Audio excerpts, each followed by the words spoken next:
Good morning, student. I'm Gopi Kumar Srivastava, and this is chapter 5, ratio chapter. In this video, we discuss next topic solvency ratio. हम यहाँ discuss करेंगे solvency ratio के बारे में, जो हमारे लिए बहुत ही इम्पोर्टेंट टॉपिक है हम सभी के लिए, क्योंकि इस solvency जो चैप्टर है हमारा वो बहुत ही महत्वपूर्ण चैप्टर है।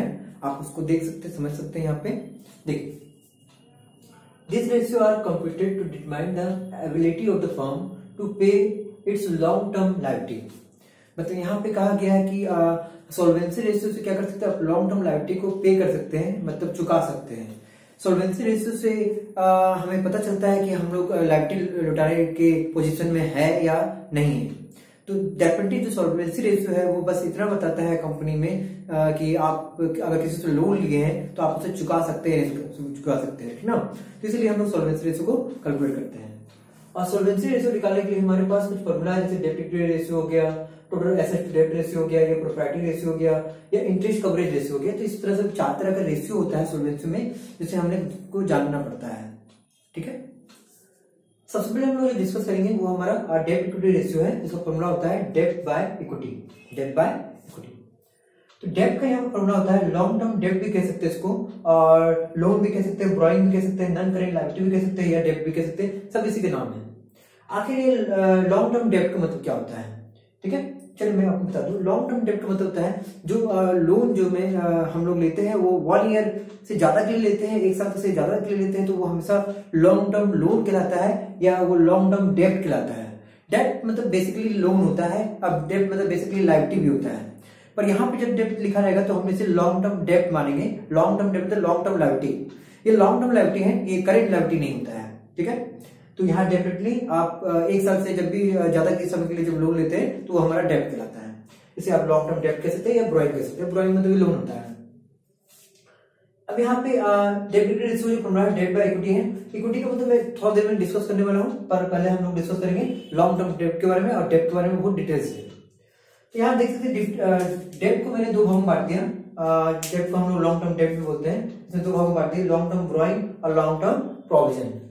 तो लॉन्ग टर्म बोरोइंग में हमारा जो है वो डिबेंचर आता है, जो कि एक लोन है। बॉन्ड, ये भी this is a mutual understanding between the 2 person. Bond भी एक तरह का लोन होता है जो गवर्नमेंट प्रोवाइड करता है, गवर्नमेंट इशू करता है। पब्लिक डिपॉजिट, लोगों का डिपॉजिट जो बैंकों में रखा रहता है, जो आप अगर डिपॉजिट करते हैं आपके लिए एसेट्स, पर बैंक के लिए क्या हो जाता है, वो लायबिलिटी हो जाता है, इसीलिए आप इसको लॉन्ग टर्म लोन कह सकते हैं। लॉन्ग टर्म लोन यहाँ लिखा हुआ है ऑलरेडी, और उसका बैंक लोन है। ठीक है, उसका मॉर्गेज लोन का मतलब क्या होता है? मॉर्गेज लोन का मतलब होता है जब आप कोई चीज को गिरवी रखते हैं तो वो आपका मॉर्गेज लोन कहलाता है। ठीक है, आप यहाँ देख सकते हैं नीचे में मॉर्गेज लोन मतलब कि आप कहीं किसी को पैसा दिए हैं, उसके बदले आपको लोन ले रहे हैं। जैसे मतलब कि कुछ गिरवी रखना, जैसे कि एसेट्स में सोना चांदी रखना, घर को गिरवी रखना, उसके बदले में लोन लेना, वो मॉर्गेज लोन कहलाता है। फिर लोन फ्रॉम फाइनेंशियल इंस्टीट्यूशन हो गया। अगर आप किसी फाइनेंशियल इंस्टीट्यूशन से, मतलब किसी तरह के बैंक से, संस्था से भी अगर लोन लेते हैं तो वो आपका लॉन्ग टर्म बोरोइंग में आता है।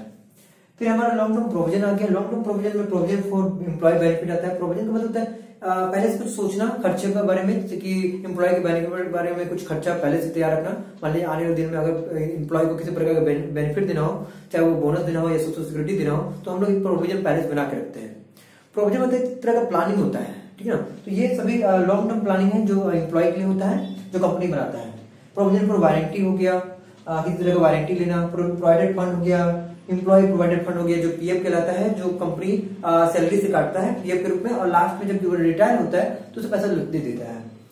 Provision for encashment of the employ leave, earn leave का मतलब ये होता है कि अगर कोई एम्प्लॉय बाहर जाना चाहता है तो उसको किसी प्रकार से प्रोविजन बनाकर पैसा इनकेस किया जाता है, मतलब दिया जाता है, ताकि वो बाहर जा सके, ट्रेवलिंग कर सके। ठीक ना, तो यहाँ पे हमारे पास 2 चीजें हैं हमारे पास, लॉन्ग टर्म बोरोइंग और long term provision. So let understand more about. तो यहाँ अकॉर्डिंग टू फॉर्मूला के अनुसार जो डेट का जो फॉर्मूला हमने 2 भागों में तोड़ा है, उस फॉर्मूला को हम लोग इस प्रकार से लिखते हैं, long term borrowing plus long term provision. ये फॉर्मूला बन जाता है, मतलब डेट का फॉर्मूला हो गया long term borrowing plus long term provision. उसी प्रकार से टोटल डेट का फॉर्मूला होता है लॉन्ग टर्म डेट, जो हमने अभी पढ़ा था, जिसको हम लोग डेट भी बोलते हैं। ऐसे आप नॉन करेंट लायबिलिटी बोल सकते हैं, क्योंकि ये लॉन्ग टाइम है। साथ में शॉर्ट टर्म डेट मतलब करेंट लायबिलिटी, मतलब अगर लॉन्ग टर्म लायबिलिटी और करंट लायबिलिटी को अगर जोड़ देते हैं तो हमारा टोटल डेब्ट निकलता है। टोटल डेब्ट मतलब टोटल लायबिलिटी, ये आप टोटल लायबिलिटी इसको मान सकते हैं कि हमारा ये टोटल लायबिलिटी है। ठीक है, उसके बाद हमारे पास ये लॉन्ग टर्म डेब्ट खत्म हो जाता है और हमारा जो फॉर्मूला था वो लॉन्ग टर्म डेब्ट का था, वो डेब्ट बाय इक्विटी था। उसके अनुसार हमारे पास इक्विटी का जो फॉर्मूला हो जाएगा, इक्विटी का मतलब शेयर होल्डर फंड होता है, इसको आप ओनर फंड भी बोल सकते हैं।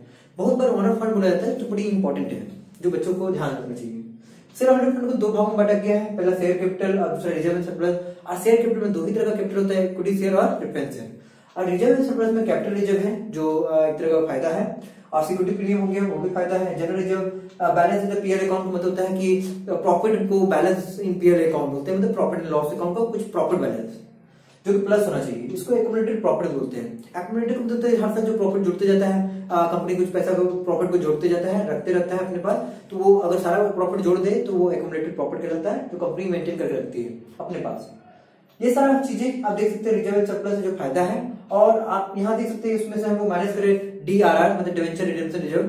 ये जब आप किसी लोन लेते हैं, जैसे मान ली मैं 5 लाख का लोन लेता हूँ, तो मैं पहले से उसके नाम पे कुछ रिजर्व करके रखते हैं ताकि खर्चा ना हो जाए। जैसे 5 लाख का लोन लिए तो 1 लाख का लोन हम उसके नाम पे ही रख दिए, उससे लिए और उसके नाम पे रख दिए, ताकि अगला दिन अगर कोई पैसा मांगने आया हमसे तो हम लौटा सके, तो DRR कहते हैं उसको। ठीक है, फिर प्रिलिमिनरी एक्सपेंस मतलब कंपनी में कोई भी अगर खर्चा हो रहा है, रजिस्ट्रेशन से लेकर लाइसेंस से लेकर कोई भी स्टार्टिंग में कोई भी प्रॉब्लम होता है, खर्चा होता है, प्रिलिमिनरी एक्सपेंस होता है। अंडरराइटिंग कमीशन भी इसी तरह का है, किसी प्रकार का कमीशन लग जाना जो कि आपका खर्चा है। और एक्यूमुलेटेड लॉस बिल्कुल लॉस होता है, एक्यूमुलेटेड प्रॉफिट अगर जोड़ रहे हैं तो एक्यूमुलेटेड लॉस क्या करेंगे, घटा देंगे। तो यहाँ देख सकते कुछ चीज को जोड़ना है, कुछ चीज को हम लोग को माइनस कर देना है। ठीक है, उसके बाद आप देख सकते हैं यहाँ पे शेयर होल्डर फंड का जो फॉर्मूला है, शेयर कैपिटल और रिजर्व सरप्लस हो जाएगा अकॉर्डिंग टू इस टेबल चार्ट के अनुसार। तो आप यहाँ पे समझ गए होंगे डेब्ट मतलब लॉन्ग टर्म डेब्ट और इक्विटी जो कि बड़ी इंपॉर्टेंट है, ताकि आप डेब्ट इक्विटी रेशियो निकाल सकते हैं। आप डेब्ट इक्विटी रेशियो तब तक नहीं निकाल सकते जब तक आपके पास ये दोनों चीजें नहीं रहेगा।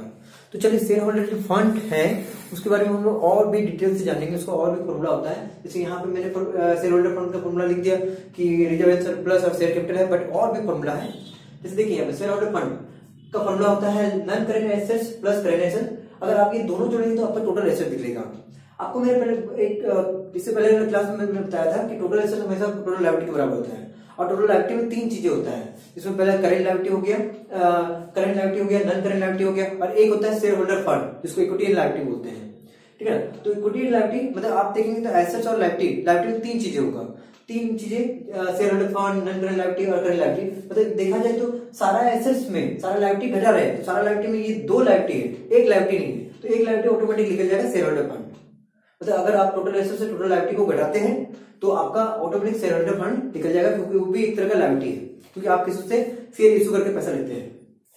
इसी चीज को अगर आप मॉडिफिकेशन करके लिखेंगे तो इस प्रकार से लिख सकते हैं non current asset plus working capital. Working capital का formula current asset minus current liability होता है।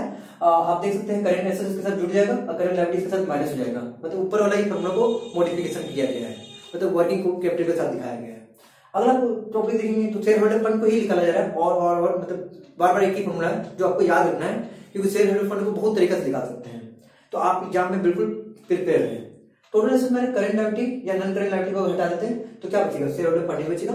ठीक है, फिर आप यहाँ पे देख सकते हो और भी हमारे पास फॉर्मूला है। तो पहला फॉर्मूला हमारा डेब्ट टू रेशियो है जो सॉल्वेंसी रेशियो का है। दूसरा है टोटल एसेट टू डेब्ट रेशियो, जिसका फॉर्मूला होता है total assets bye non current liability. Non current liability को भी हम लोग लॉन्ग टर्म डेब्ट बोलते हैं, जो हम लोग जिसको हम लोग डेब्ट बोलते थे यहाँ पे डेब्ट रेशियो में।